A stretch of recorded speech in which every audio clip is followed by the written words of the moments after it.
Hi all, welcome to my YouTube channel, The Testing Instinct. In this video, I will be discussing about using variables in GraphQL API using Create.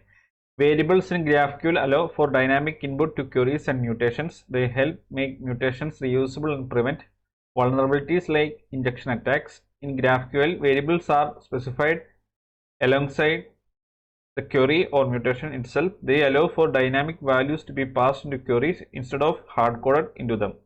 Here I have given an example of a mutation. So in this example, this CreatePost is the name of the mutation. Mutation is the keyword which will denote that this particular GraphQL is a mutation type. Here I have used $title, $views and user $user ID. So these are the variables specified with their required types. You can see the type as string, exclamation, int, exclamation and id, exclamation. So these exclamation denote that these are required arguments. So inside the mutations, the variables are used as parameters. So you can see here we have used the parameters. Now the dollar symbol indicates that the field is specified by a variable. So the value to these parameters will be provided as variables like this. So this is how you have to use variables in GraphQL API. Now I will be showing how we can achieve this using Create. I have already opened Eclipse IDE. So I have created a new file called fake GraphQL mutation variables.feature in the Create API test project. So this is the feature name and this is a scenario name, fake GraphQL CreatePost mutation using variables. So I am copying the code from this particular file and I will be making changes to that code. So this is how you create a mutation without variables. Now we have to make changes in this code. So I am changing this code and adding this particular mutation into the codes.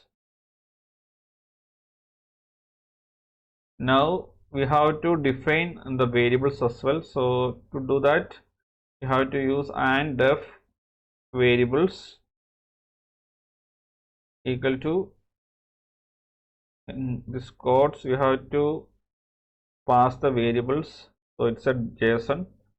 So this is the variable value.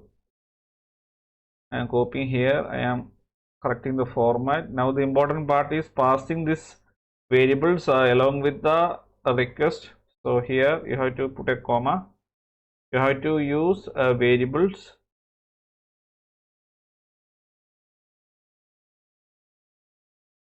and you have to use the embedded expression. So just use like this and mention this variables here.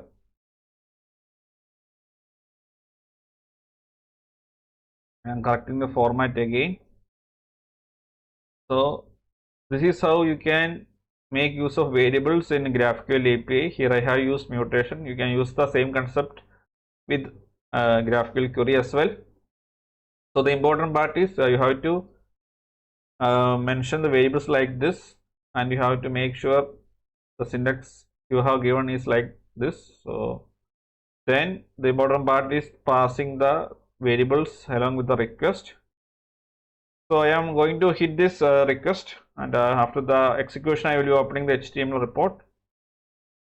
I am hitting the request, run as Cucumber feature.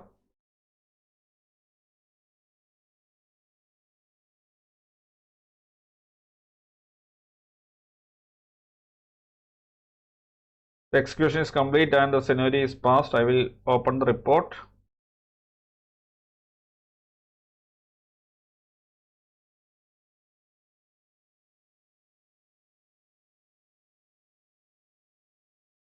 I will open the response part. You can see the response. Now I will change the variable value and after that I will hit the request again and we can check whether the value is updated in the response. So here I am changing this to title 2, views into 2, user ID into 2. I am saving the request and I am again running the request. The execution is complete and scenario is passed. We can refresh the HTML report. Open the response. You can see the updated value coming here. So this is how you can use variables in GraphQL API and execute the mutation using Karate. I hope this session was very useful for everyone. If you find this particular video helpful, please consider subscribing the channel. Please like, share and comment on the video if you have any queries. Thanks for watching and keep learning.